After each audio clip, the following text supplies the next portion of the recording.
Welcome to another episode of Runners Roundtable. And today I am joined by Alyssa Ford. You've got three hats that you wear, right? Strength coach, physical therapist, run coach. And in this episode, we're going to talk about strength training. And I cannot wait to pick your brain on this because I find that strength training is one of the hardest things for runners to get into.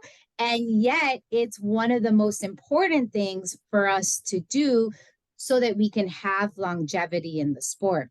So before I start asking you questions and we kind of go on the deep dive of strength training, tell us about yourself, some of your running story, how you became a physical therapist. Just give us a rundown on who Alyssa is and all the big or small or momentous moments that have brought you to where you are today.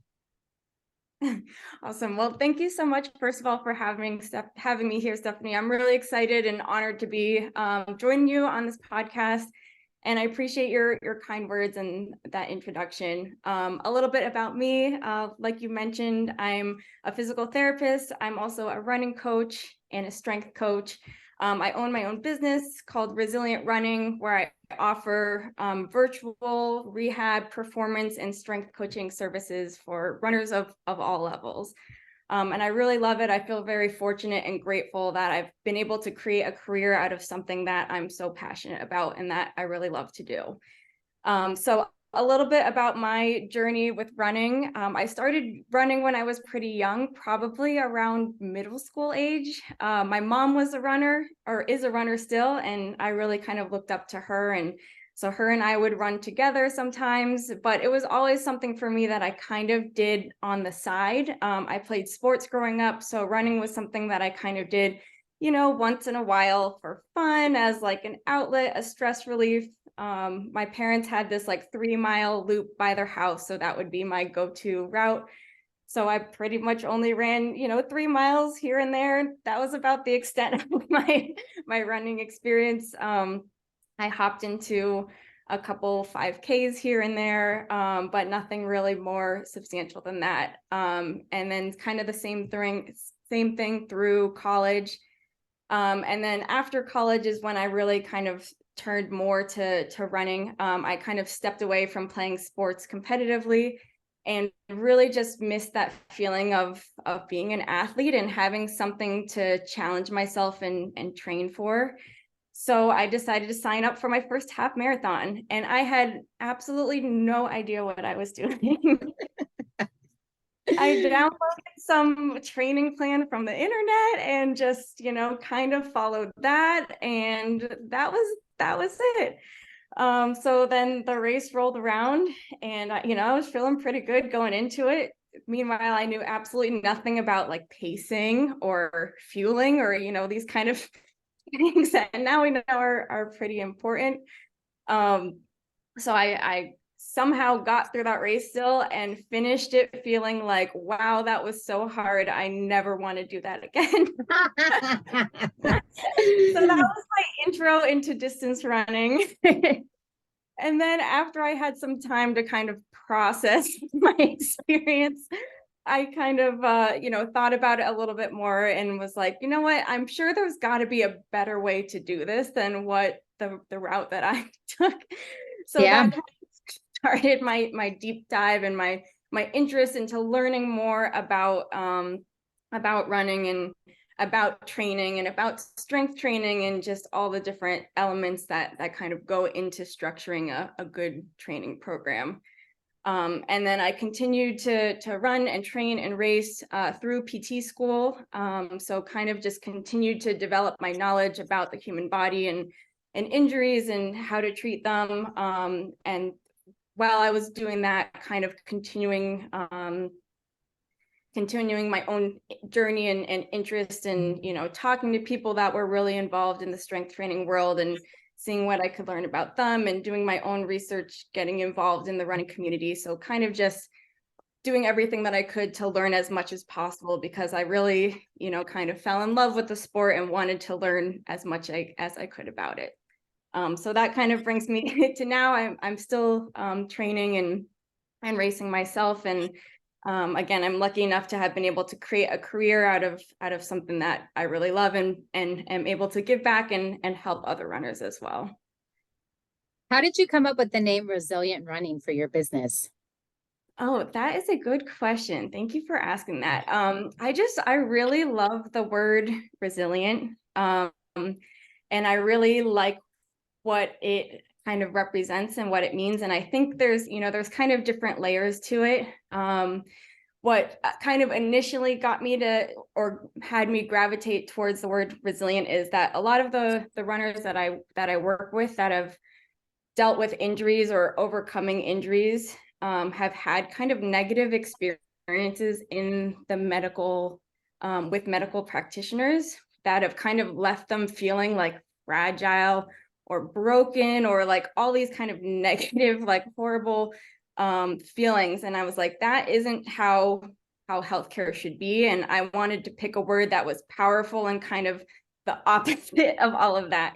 I think that's how runners and athletes should feel, is resilient and strong and proud of their bodies, and what we're able to accomplish and what we're able to do. And then I think another big part of that too is the mental side of being resilient. And I think resilient, like sometimes we can think about resilience as like, oh, just toughing through everything, but I think it's more than that. I don't think it's just being tough and pushing through something. I think it's being able to accept that sometimes negative things are going to happen, and just being able to develop the tools to handle those negative situations and downfalls when they do arise.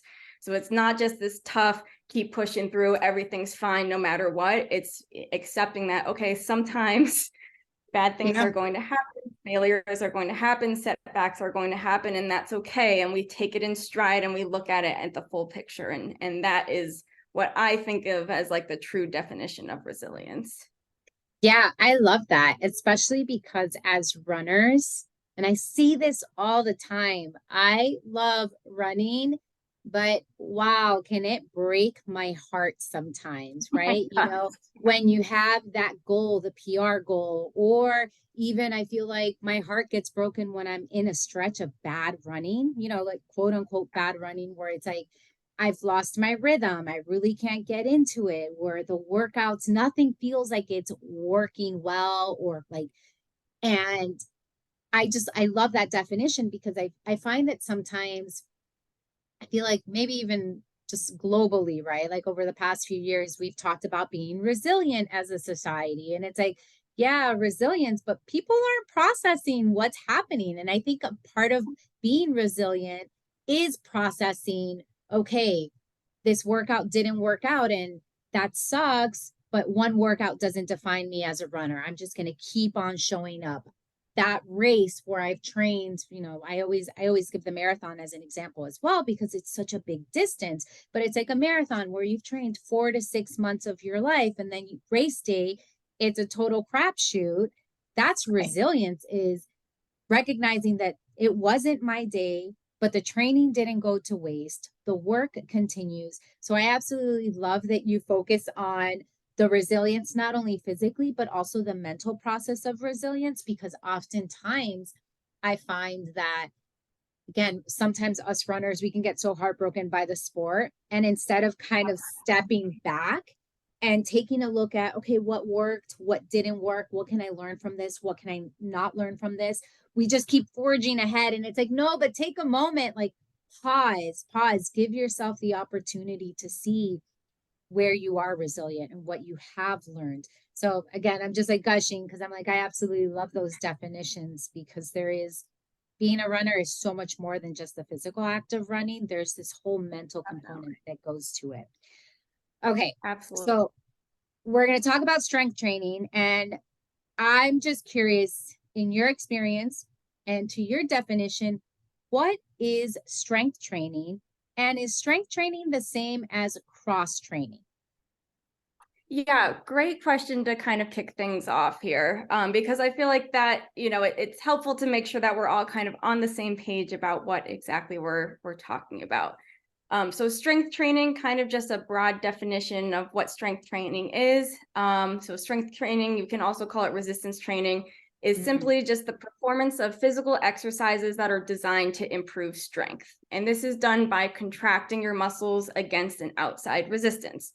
So this can be just against gravity, doing a body weight type exercise, or it can be with an added resistance of a band or a weight or anything else.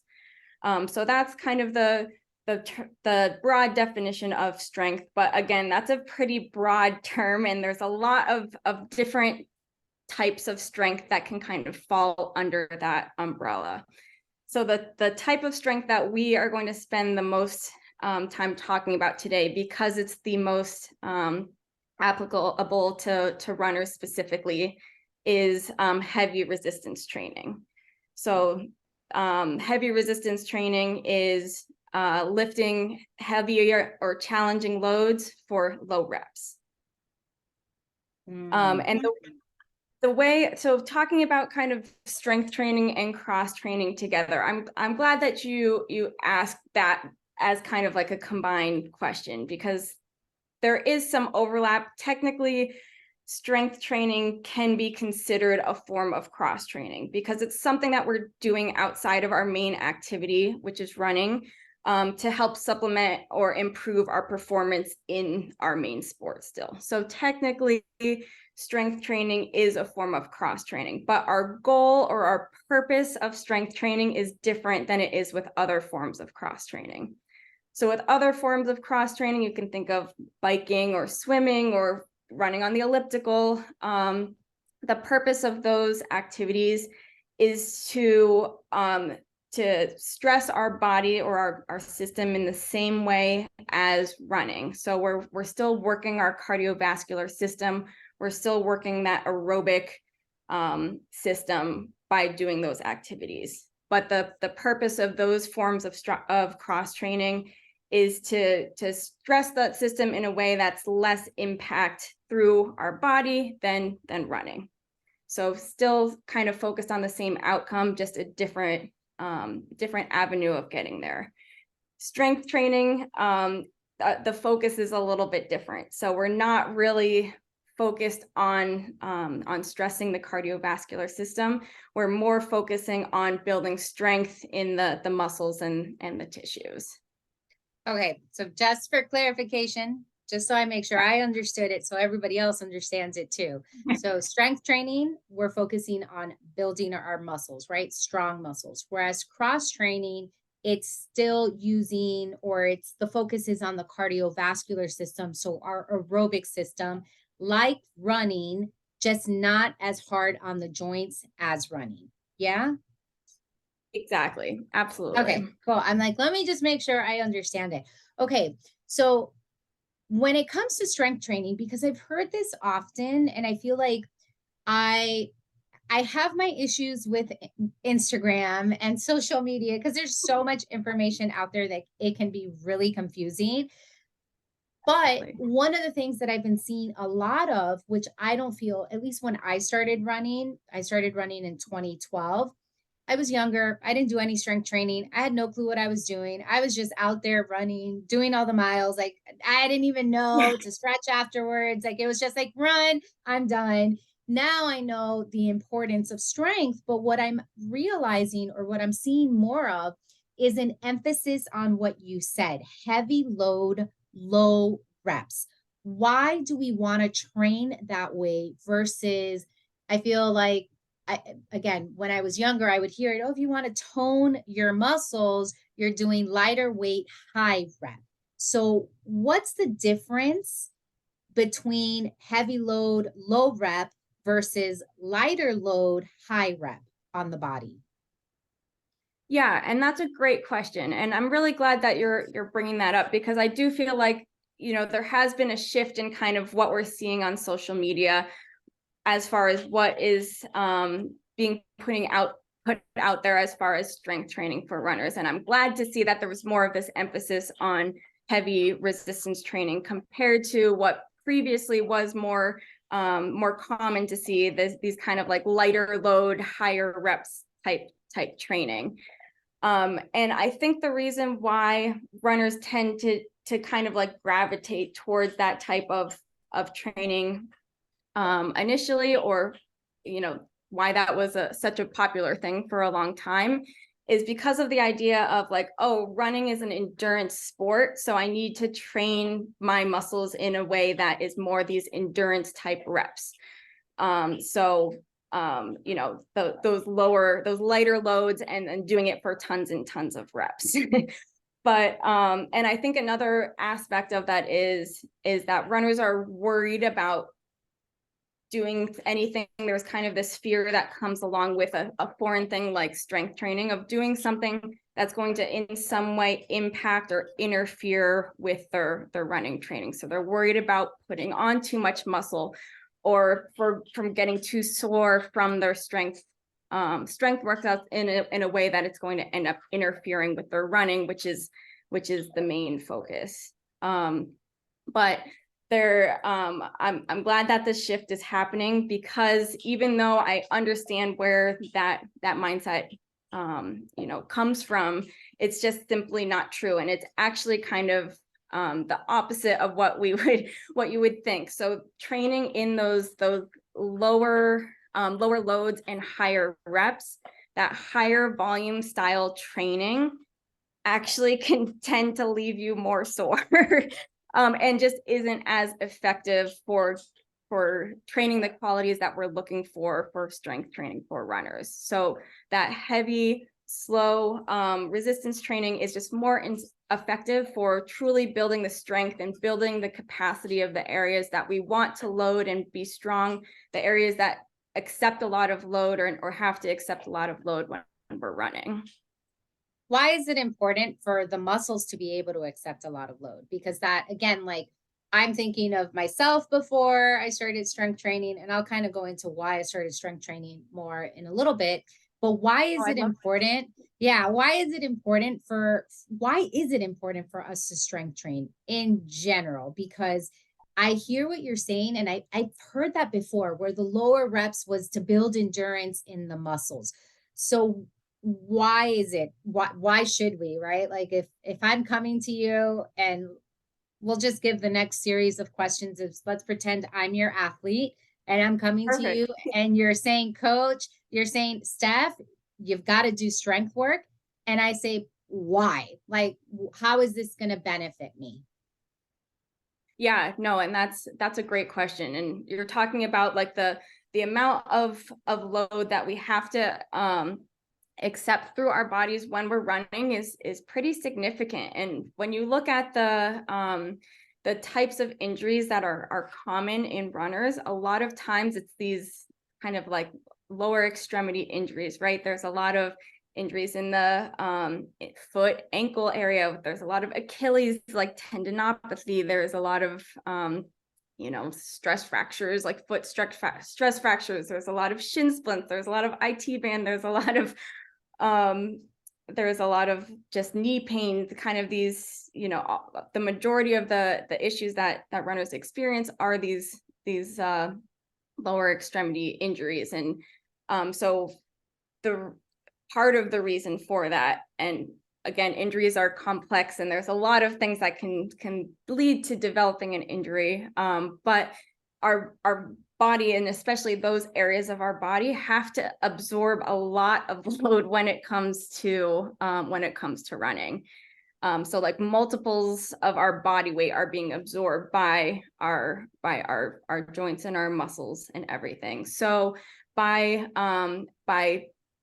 incorporating some heavy resistance training into your training and making that a regular part of your program, you're building this area's tolerance to those loads that are being put through your body when you're running. And the really cool thing about strength training, about this heavy resistance training,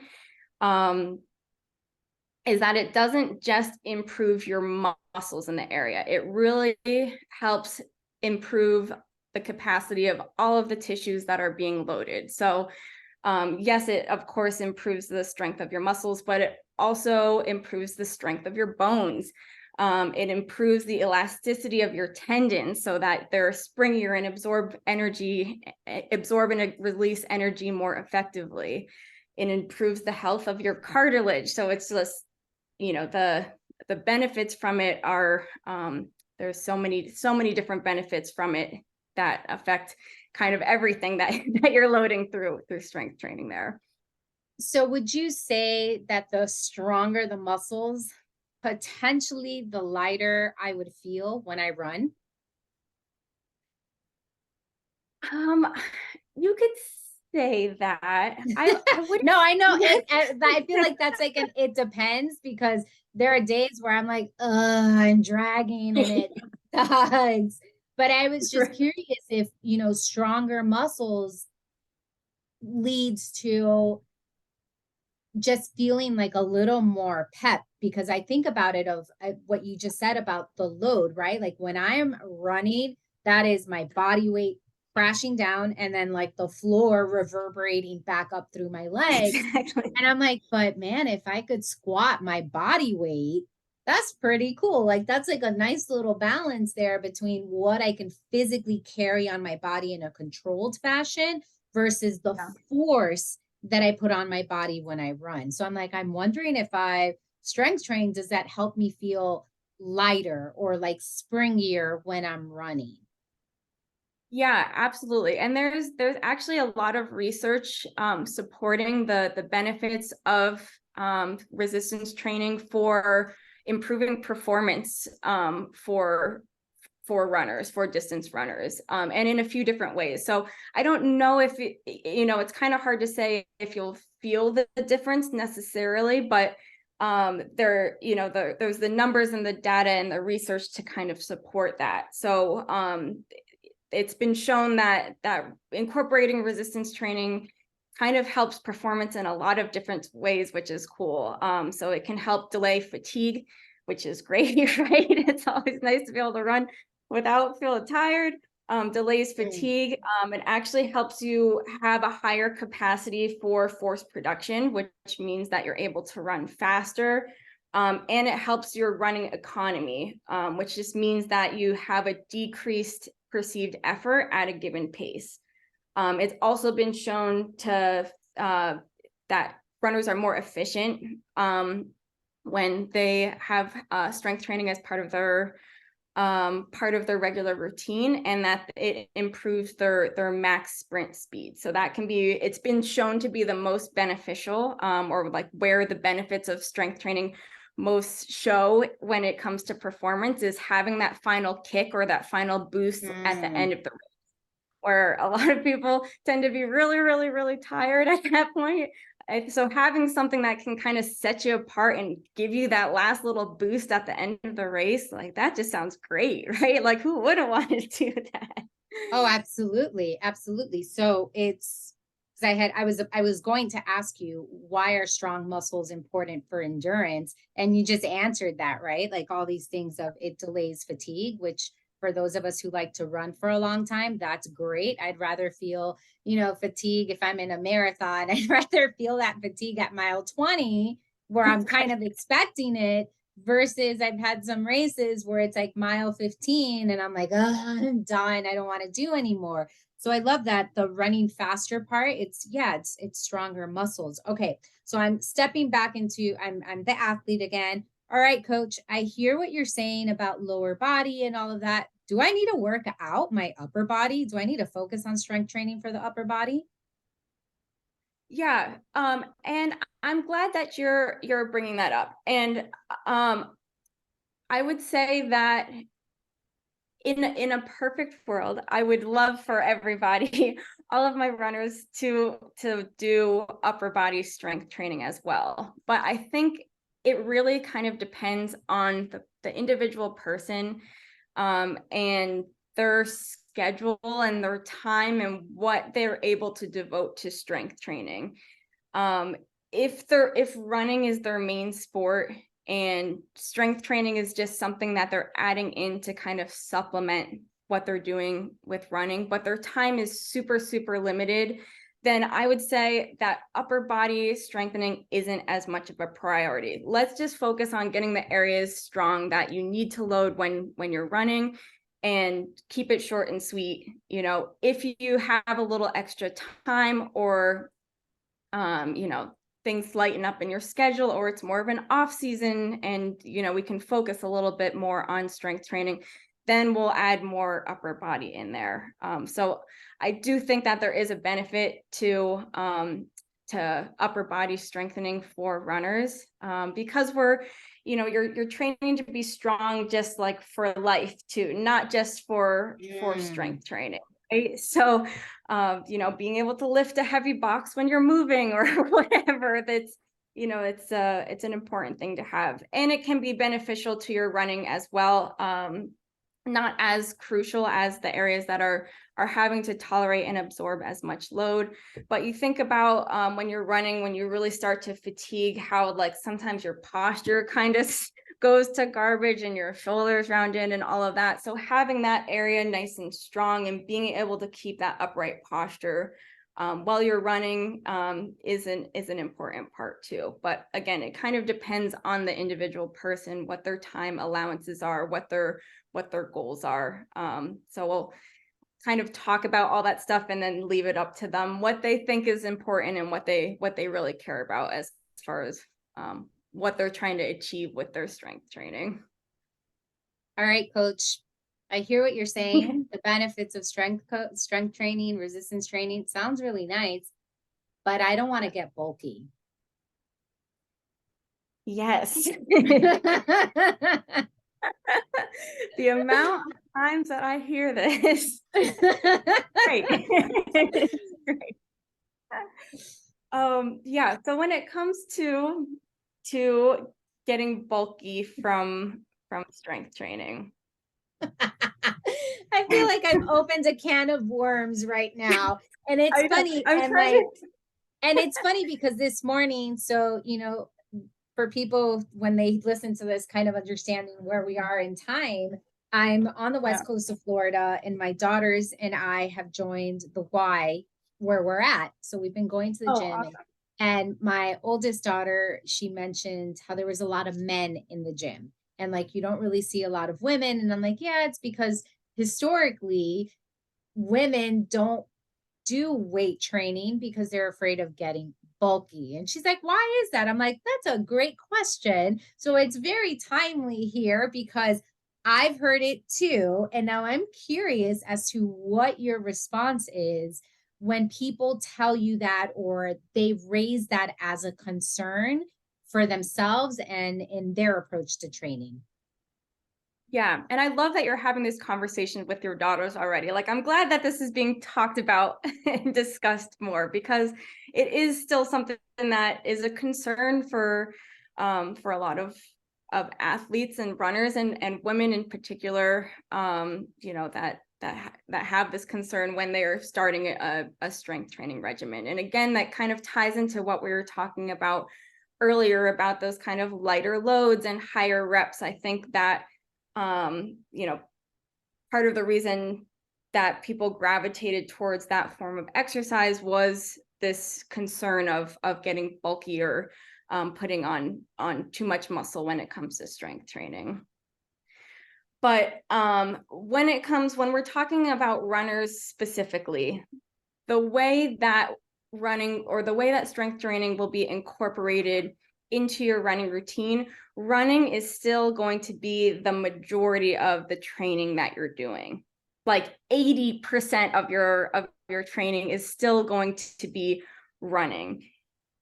You won't be strength training enough to have to worry about getting bulky. You'll be strength training enough where you're getting the benefits from it, as far as the performance benefits and the, you know, injury, the reducing your risk of developing injuries, all of those great things that we talked about earlier. You're still getting the benefits of it, but you're not going to be strength training enough to have to worry about getting bulky. And the people that you do see in the gym that are what we would think of as bulky, that have a lot of muscle mass, they train in a way that is very specific to get that way. They work really, really hard to be able to get that way.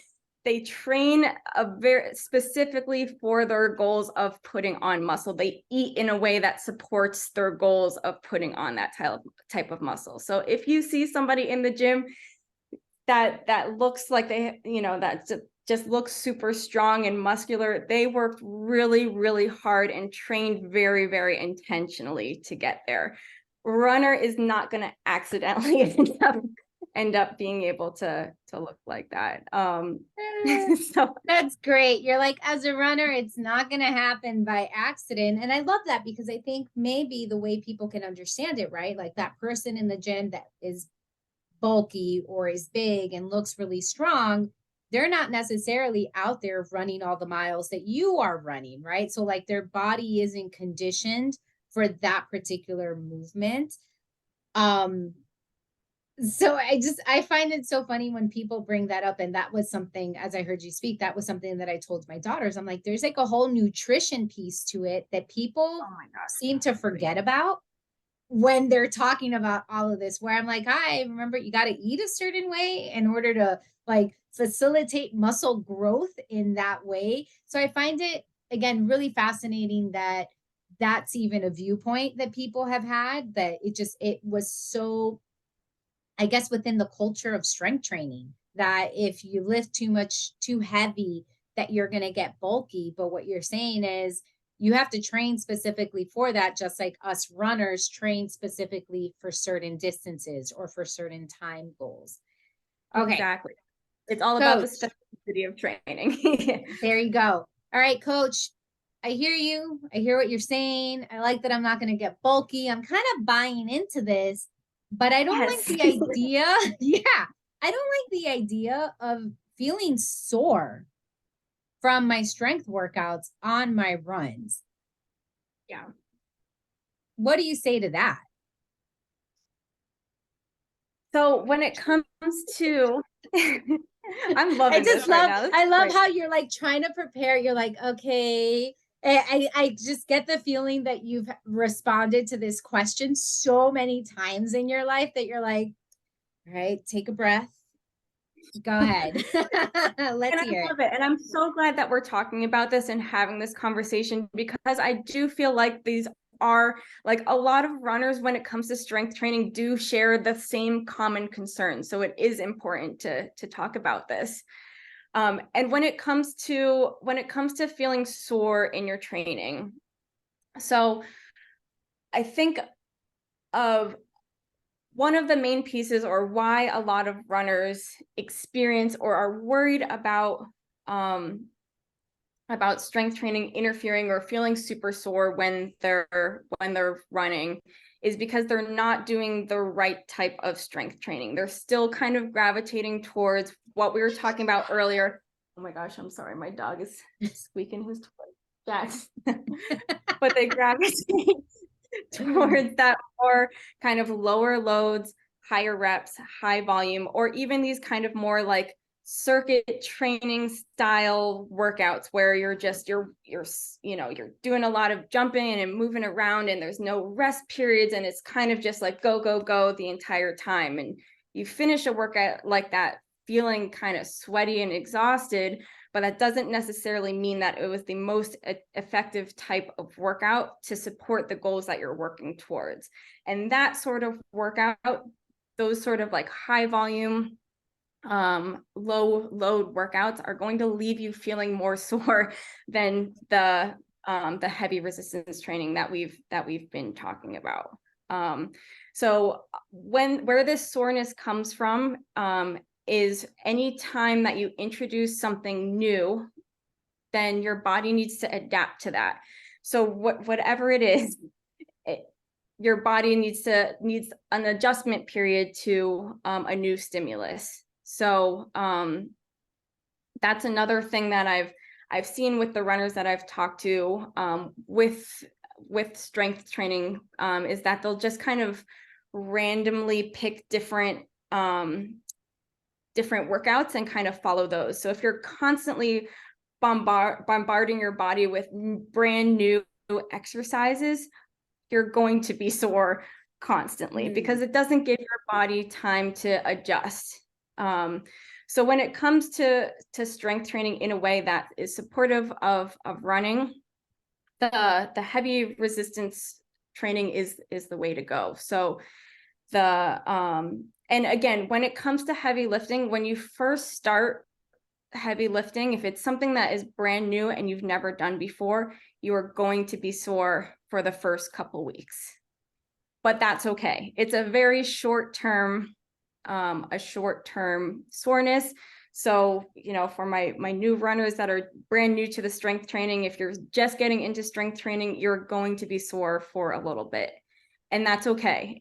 Give your body time to adapt to it, to adjust to it after those first few sessions. And you should notice an improvement pretty quickly. After the first session or two, you should already feel like, hey, this is starting to feel a little bit better. And I think an important part of that too is just, again, the way that you're strength training. So when it comes to this heavy resistance training that we keep talking about, an important part of that is having recovery time in between the exercises that you're doing. So getting away from this constantly like, oh, I have to get my heart rate up, I have to break a sweat, I have to be working so hard the whole time for it to be an effective workout, and knowing that there is a reason for the recovery in between the sets. And that is to help you recover more from the exercises that you're doing so that you can continue to lift challenging weights without having the lingering soreness afterwards. I have a few clarifying questions. When you say lift heavy, what does heavy mean? Yeah, and that's a great question. And it depends on the individual person. Everybody is going to have their own starting place. And for somebody who is brand new to strength training, has never really done strength training before, body weight, it can be heavy. That's a good place to start. But the key when I talk about heavy resistance training, the key is really just being able to progress the exercises once they do start feeling easier. So if you start with body weight and you've been doing body weight exercises for a couple weeks and you're like, man, okay, this is starting to feel a little bit easy, then adding an extra challenge. So that progressive overload, that progressive building and progressively making things more challenging is where that adaptation and that strength is going to be built. So runners, if you're still here with us, basically what you're saying is kind of like in a marathon training build, right? In a training cycle, you don't start week 1 running a 20-mile long run. You may start week 1 with like a 5-mile run, and then you progress that the following week to 6, the following week, or you build up to that. So that's what you're saying. Okay, again, for clarification purposes, heavy, we know heavy is going to be dependent on the person. The goal is to progress that. Now, when you say low rep, what is considered low rep in your book? Yeah, so that would be anywhere between like 5 to 15 reps is a good range when we're talking specifically for runners. And for runners that are newer to strength training, it can be more beneficial to start kind of on the higher end of that rep range. So more in that like 12 to 15, 10 to 15, somewhere in that area, because you'll be lifting with lighter loads to start. And then as you continue to increase the weights that you're using, then getting down into those lower rep ranges. So around the like 6 to 8 reps is a good place for a lot of runners to train pretty consistently. Okay, so we're going to focus on, because like you said, if we've got time to do upper body, awesome. If let's say I'm someone who is like, okay, I'm going to start the training. I'm going to give it a go, but I have very limited time. In your opinion, what's the bare minimum time that you would recommend to someone doing a strength training regimen? How many days a week is it?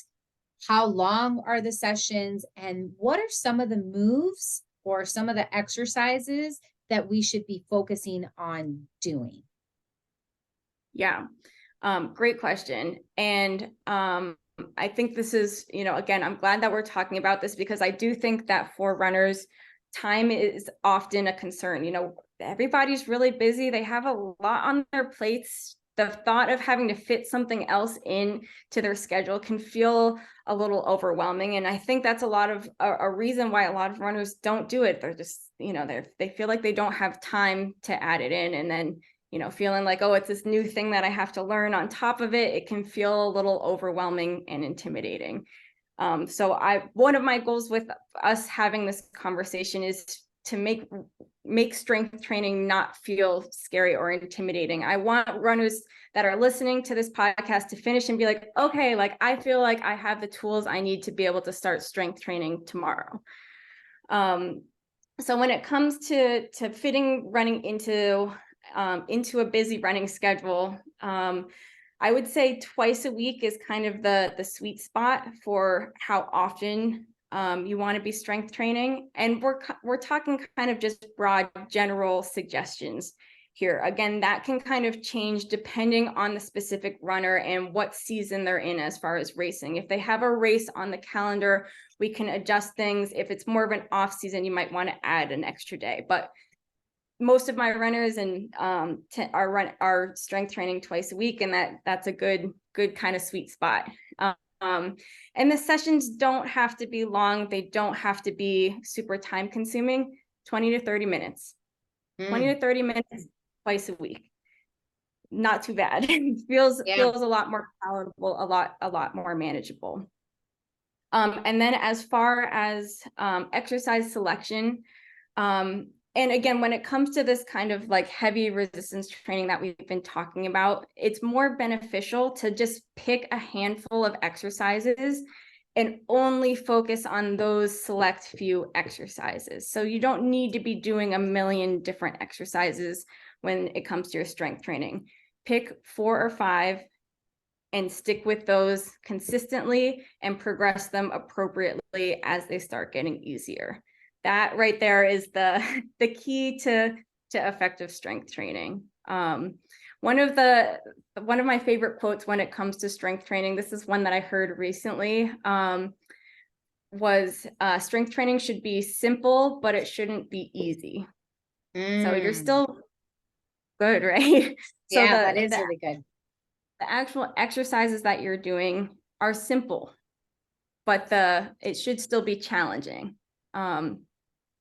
So as far as exercise selection, again, we want to think about prioritizing exercises that are going to target the areas that are used a lot during running, the muscles that are used a lot during running. So the main muscle groups that kind of take the brunt of the load when it comes to distance running are our quads, so the muscles at the front of our thighs, and our calves. And I feel like the calves are an area, they do so much of the work when it comes to running. I forget the exact percentage. I want to say it's like 40% of our muscular power comes from the calf muscle complex. It's something like ridiculous where you're like, wait, what? So I didn't know the that. calves are I love that. My poor little calves. They're so neglected. I love them. I know. We got to show the calves some love here because they're doing so much for us. So I would say a calf raise variation should be a staple in any runner's strength training program. And then the quads, of course, we want to target, and then glutes, hamstrings, hips. Another kind of area that's important to target is the glute med. So you can think of kind of like the side of your hip muscle. So that area is really important when it comes to stabilizing your hips when we're on one leg. And when we're running, we are constantly jumping from one leg to another. So being able to have that stability from kind of higher up in that hip area is really important. So I would say a calf raise variation, kind of isolating those those poor neglected little calves. Some lateral hip strength work is really important. And we can talk a little bit more in depth about what that looks like, because it's more than just clamshells. And then some kind of like bigger, more like compound lift movements. I love squats. Squats are great. Everybody should be doing squats. Deadlifts, I think, are another great lift. Again, I think this is an area that can be, or a lift that can feel kind of intimidating for someone who's new to strength training. There's a lot of concern. Am I doing this right? So if deadlifting is something that you're worried about doing correctly, another alternative is doing a bridge variation. So bridges are a pretty simple strength training exercise, or strength exercise, but they target that same posterior chain muscles that we would be hitting with a deadlift. So those glutes and hamstrings. And even though a bridge on its own is a pretty basic strength training move, there's a lot of variations and a lot of different things you can do to make bridges more challenging to really get those benefits from that. So squat, deadlift or bridge, calf raise, hip strengthening, and then definitely need to have some single leg strengthening in there as well. Again, because running is such a single leg activity, we're jumping from one leg to another. That's what running is. So being strong and stable on one leg is super important. So I love step ups. There's a lot of different single leg variations you can choose from. Step ups are great. Split squats are great. Again, kind of loading those same muscles that we'd be targeting with the squat, but just making it more single leg specific. Let's talk about the lateral movements, because those are the ones that I feel like my brain has the most difficulty getting. Like, I love squats because, similar to what you said with bridge, I feel like there's so much you can do within a squat.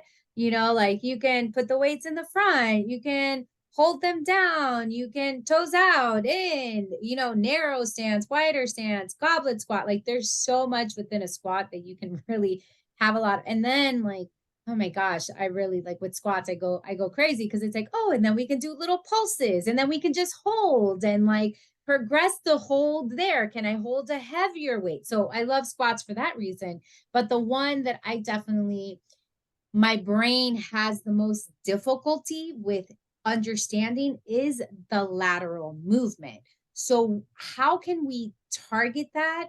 Or I guess, what are some of the cues that you give out so that people can really get it, instead of just, doing a clamshell or a reverse clamshell, or, like your, fire hydrant moves and stuff like that? How else can we work that, I guess, outer hip stabilizer area? Yeah, great question. And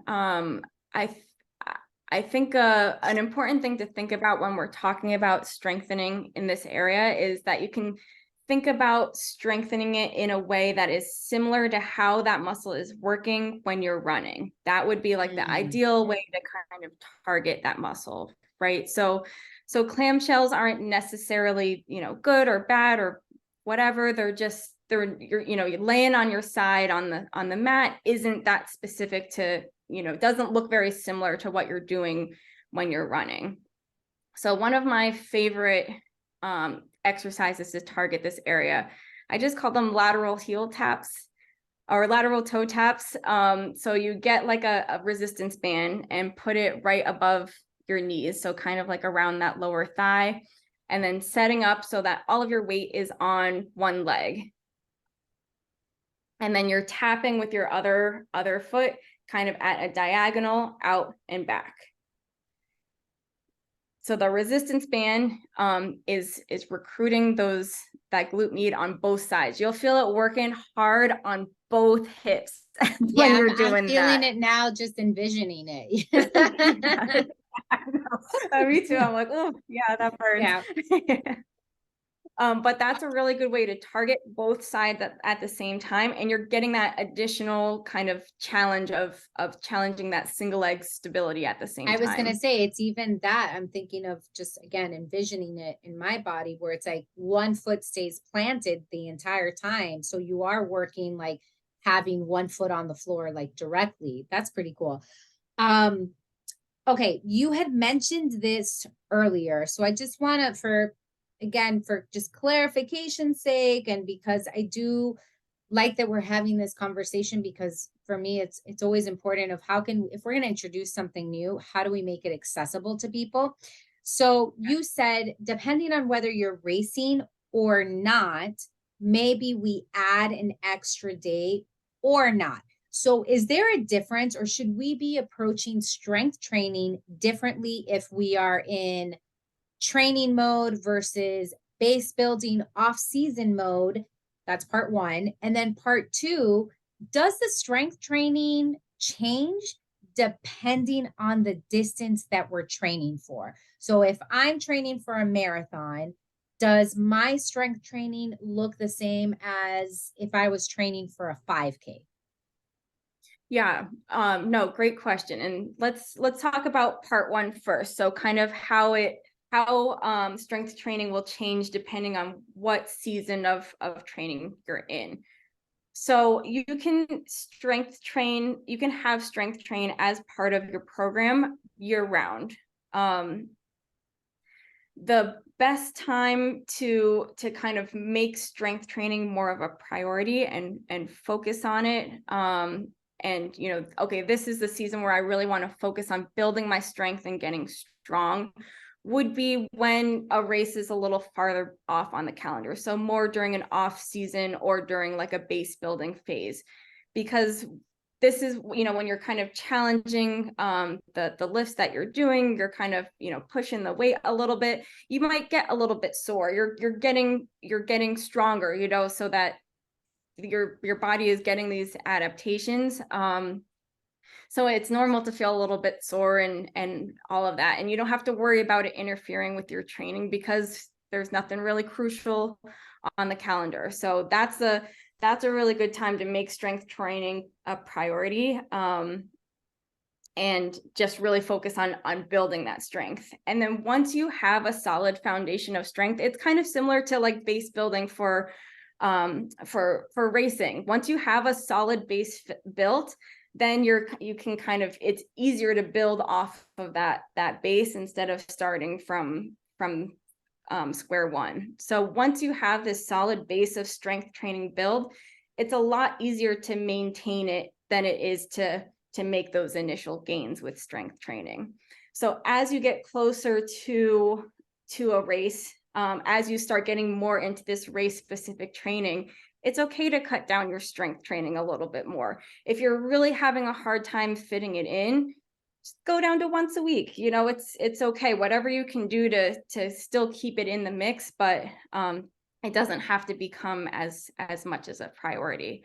Something else or another way to kind of adjust strength training when you're getting into these kind of like peak weeks of training is that's when you want to focus on not adding in anything new. So sticking to exercises that you're comfortable with, that you're good at, and not really worrying. You can still lift challenging weights. You can still challenge the weights that you're lifting, kind of still lift with intensity, but just cut back on the volume a little bit. So that's a really good adjustment to make too. And maybe not go quite as heavy with the lift. So cutting down by a couple sets and cutting back on the weight a little bit, but still sticking with the same exercises and the same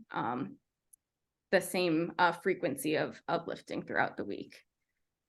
That was going to be another question I had then. Okay, so before we get to the other one, because we progress our runs and we progress the weights, but are we always progressing the weights? Or are there times in training, like, how I feel like in a training plan, you'll have your 3 weeks of work and 1 week down. Is that similar? Do you take a similar approach, or should we be taking a similar approach to strength training as well? You absolutely can. And I would say for more experienced lifters, for runners that have been strength training for a while, then it's more beneficial to take that type of approach. For somebody who's newer to the strength training realm, when you first start strength training, you're going to notice a lot of improvements and benefits pretty quickly, so that the improvements that you make will kind of steadily just be going up and up and up and up, which is great, right? Yeah. For someone who has been lifting for longer, you might hit these plateaus, or want to switch things up in your training a little bit more. So it can be beneficial, kind of like what you were saying with a running program, where we have these like deload weeks, we have these like cutback weeks as far as volume and intensity, to do the same in your strength training. So building for like 4 to 6 weeks, and then taking a little bit of a down week before continuing to build. And that can be a good time too, if you want to add new movements, new lifts into your routine. That's a good time. After you deload, that's a good time to intro those kind of new movements into your routine. And when it comes to taking a deload week in strength training, you don't necessarily need to line it up with your deload week in running. Some runners prefer to do it that way. Some runners prefer to kind of offset their deloads, so they'll have like a lighter strength training week at a time that they have a higher, like a heavy week of training when it comes to their running. So there's different ways to do it. Either way is fine. It's really just kind of a personal preference and what works best for you and your schedule. Well, all right. Going back to the part 2 of strength training, is there a difference between marathon training and 5K training? Yeah, no, great question. I would say not that much of a difference, because it's still focusing on the same areas that we want to build strength in. We're still targeting the same areas for being strong. And training for a 5K, even though it's a shorter distance, it's still hard. It's still a big commitment as far as training, and you might have a lot more like faster runs on your schedule. It can be challenging or taxing on your body in a very different way than marathon training is. So I would say, as far as how to adjust your strength training, depending on the distance that you're doing, then it doesn't really make a difference. You can kind of treat it the same way. And again, it depends on your specific goals as a runner. If you're doing some 5Ks just for fun as part of a marathon build, then you might be able to, like we were talking about earlier, have more emphasis on strength training during that time, if it's more of a base build kind of off season thing. If it's not your key races of the season, then it's okay to emphasize strength training a little bit more then. And it might be easier to kind of balance strength training, or just to have more time for strength training when you are focusing on these shorter distances. But the main principles, the key features of strength training are going to be the same regardless. There is a saying that I see all the time, and I'm just curious to hear your thoughts on it. The saying is, keep the hard days hard and the easy days easy. How does that work with strength training and run training? What does that mean? Because and I feel like, again, there's a lot of talk now within the running community about keeping your miles easy, like lots of easy. So how do we know what is a hard day for running? And is strength training something that we should be doing on a hard running day? Yeah, no, great question. And when it comes to the easy days easy, hard days hard, that is an option. It doesn't have to be a hard and fast rule. And some runners, like I don't like to plan my training schedule that way. It is really just kind of a personal preference, and again, depends on your specific goals and what you have coming up on the calendar. But that is definitely an option. There are a lot of runners that prefer to do that, to kind of stack their hard days and then have more truly easy days and recovery days in between. So there's a couple different ways to kind of go about it. And the thing that I want to think about here is just, again, we're talking about this through the lens of making running the main priority. And we're talking about strength training in a way that is supplementing your running training, supporting your running training. So that's how we want to kind of like plan how our running and our strength training are going to fit together on the schedule. And something that I'll mention here too, I feel like sometimes runners get kind of caught up on this idea of trying to come up with the perfect training split between running and strength training. And it can be stressful and it can be frustrating. And I'm just going to say, don't worry if it's perfect, just do figure out something that works with your schedule and stick to that. It's okay if it's not, don't stress yourself out or overcomplicate it trying to make this perfect training split. So when it comes to keeping your hard days hard, my recommendation for that would be, if you prefer to run and strength train on your same days, and let's talk a little bit about what like a hard session is. Like you were saying, that can be kind of hard to define when a lot of our training is focused on this more easy style of running.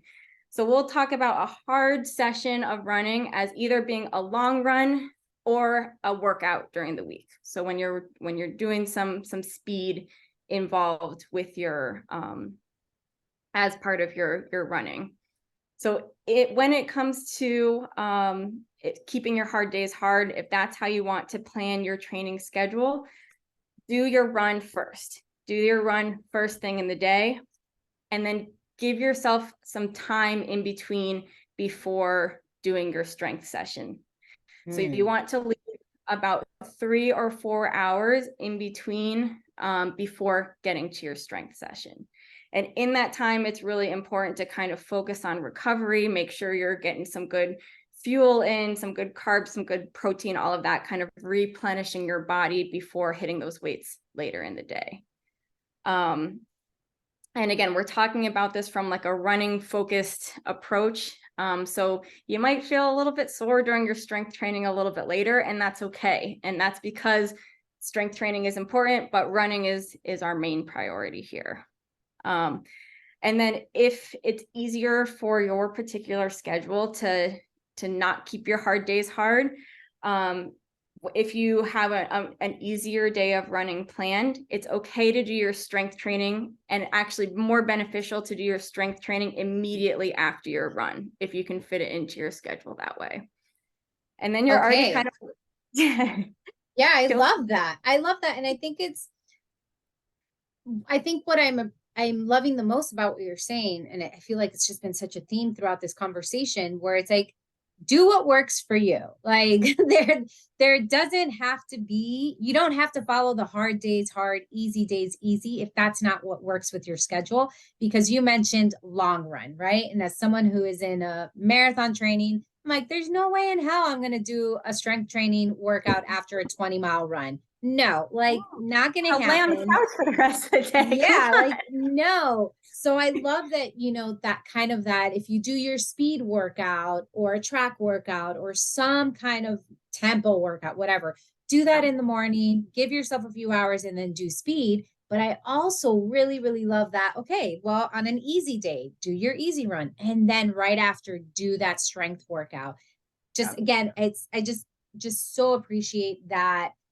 At the end of the day, what you're saying is just get it done. Wherever it fits, get it done. Your body is going to adapt. And I think that's such an important thing. I want to highlight that. We underestimate our body's ability to adapt when we don't want to do it, or we're sore and we're like, nope, that's it, never again. But you just told us, or at some point you told us, your body's going to be sore because you're doing something new. Your body has to adjust to that. So I just really appreciate that.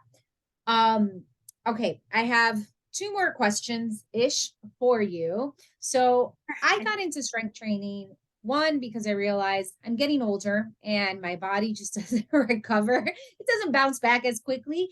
But part of the getting older piece was I am a woman and I have done my research, and I know that the older I get, the more muscle mass I lose. So for me, there has been definitely more awareness around strength training and now more of a desire to do it.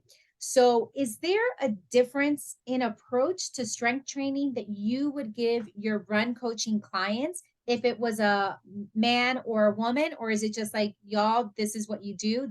These are just our tenets, do it, or however tenets. Is there a difference between men and women and how they should approach strength training when it comes An to answer from diffin.com.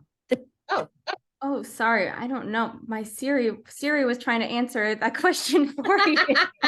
She's like, wait, I'm the expert here. Yeah. So again, you're the run coach. You have a male identifying athlete, female athlete. Like, let's just go however, keep it simple. You are genetically a male, genetically a female, I guess. And is there a difference with strength training that those two athletes should take, or are the rules kind of the same? Yeah, and that's a really, really great question. And I do think that there are kind of factors that are individual to females and individual to males. But again, when it comes to the basic principles of strength training, it's going to be the same. Women we still want to be lifting heavy, and we still want to be lifting for low reps. Men, it's going to be the same recommendation. When it comes to runners specifically, we're going to be strengthening the same areas. The rep ranges are going to be similar. The rest rates are going to be similar. All of the kind of basic principles are going to be the same. And I think it really comes down to, again, kind of knowing the person that you're working with, and just talking to them and just making sure that it's something that they're enjoying and that it's in line with their goals and the things that they're trying to achieve in their sport. When it comes to working with females, working with women, if it's, if they have, symptoms from their menstrual cycle are really debilitating a couple days of the month, then that's fine. We'll adjust your training plan to kind of work about that. So there are individual factors that can kind of come into play. But again, the overall themes, overall principles are going to stay the same. This is an offshoot of that because you were just at a conference, you were posting about it. So I'm curious, with what you learned at this conference, with what you experienced, why is it important that we do talk about women in athletics and just helping? That's a big part of my platform. A big part of what I believe in is really just providing resources for women so that they can feel empowered in their bodies, and so that women can grab hold of athlete, like that word and that label, athlete, like grab hold of it. Why do you think that's important for, the women who may be listening to this podcast and who are curious about strength training but don't know how to approach it? They're kind of afraid to approach it. And yeah, like, why is it important? Why is it important that we talk about things specific to women for women? Yeah, and so a little bit of background just for our listeners. I just came back from this conference. It's called the Female Athlete Conference. So it was an entire 3 days devoted to education and learning about women in sports. It was so cool. It was amazing, and it was put on by a bunch of different. It was people in a bunch of different fields too. So there was a lot of physicians that were presenting. There was a lot of researchers. There was a lot of athletic trainers, physical therapists, endocrinologists, like nutritionists. Like, it was the whole, a bunch of different people from a variety of different areas that came together for this female athlete conference. And it was the coolest thing ever. And I think it is important, and something that was discussed a lot at the conference is that women have been under researched. There's just not a lot of research supporting women's sports. And that is changing. Thankfully, there is a lot more being done, and it was really inspiring and cool to see how many incredible people are doing really incredible work to help support female athletes, and coming up with research specific to female athletes. So the things are changing, but we've got some catching up to do. There's just a big kind of gap that we're working on filling there. And I think there are some things kind of specific to women that a lot of women experience, that there's not a lot, and that's changing. But right now there's not that much known about it, or that women share these common experiences and just, okay, this is normal, I guess this is just what happens type thing. So, one of the big topics that was discussed at the conference was pelvic floor health. And, a lot of women after childbirth will have these symptoms of incontinence and, these things. And they just are like, oh, well, I guess that's a normal part of having a kid. And it's like, no, there's not. And there's things that you can do about it. But it's just, getting that information more readily accessible to women, and being able to navigate these kind of milestone things, like being able to be a mom, which is an amazing accomplishment in itself, and still being able to identify as an athlete and go back to the sport that you love in the same capacity that you want to do it. So there's experiences that women go through that are just completely unique. Then I think that the fact that there is so much being done to help support that and help support women being able to, like you said, identify as that important word of being an athlete is so powerful and so cool. Yeah, I mean, you cannot be what you cannot see, right? Like if it doesn't exist and if you haven't been focused on it, it's really hard to see yourself there. And it is also hard to be the first to do anything, right? Like it's really intimidating to be the one that has to walk that path. And I just love that you had that experience, because I know it's going to inform so much of the work that you do and how you communicate with your athletes and how you communicate with the people you work with. And just the awareness of what are some of the issues that we face, right? Like, and you mentioned incontinence, and there's an episode that will have come out by the time this comes out, where I was talking about after I gave birth, I just thought it was normal that you peed on yourself when you ran, or, like all of that. I had no clue. And now I'm an older person, not old, but I am nearing 40. And what's present for me on the horizon is menopause, right? Like perimenopause and all of that.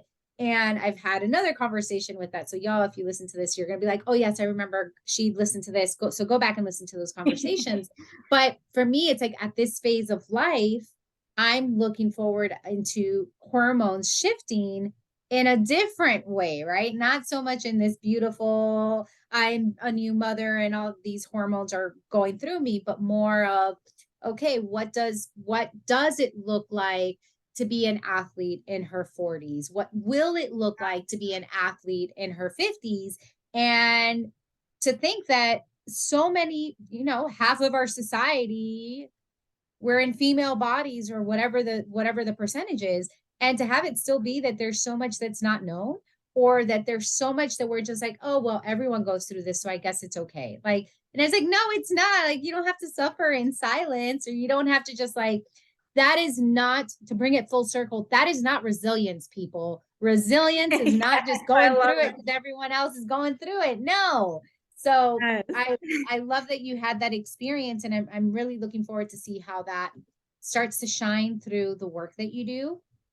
Thank you. Just women are amazing. And I feel like there's so much that we think we just have to do, and it's just part of life. And it's like, no, there's a way, like you said, there's a way you can become a mom, but then still be an athlete. You don't have to choose one or the other. It can all coexist. So I'm curious to see how you take what you've learned and where it takes you as well. Okay. Second to last question. This is a question that gets asked of everyone who comes on the podcast, and it is, how can we make running more accessible and inclusive? Yes, I love this question, and I'm so glad that you're asking this, because I feel like a big part of addressing a big topic like this is just talking about it more and bringing it to the forefront of conversation. So thank you for asking this as a question on your podcast. I think that's a really great thing that to be talked about, such an important topic. And I think, it can feel like kind of an overwhelming thing to approach, kind of because it's just such a big topic. But I think it's important to remember that we have a lot of power and can make a lot of impact as individuals too. So like, for example, one of the keynote speakers at the conference this past week was Adrienne Hazlitt. And she was talking about sharing her experience, and she was talking about how there wasn't a division for para athletes in the Boston Marathon until 2021. And she was the 2021, like Wow. a couple years ago. She was the driving force behind creating that change.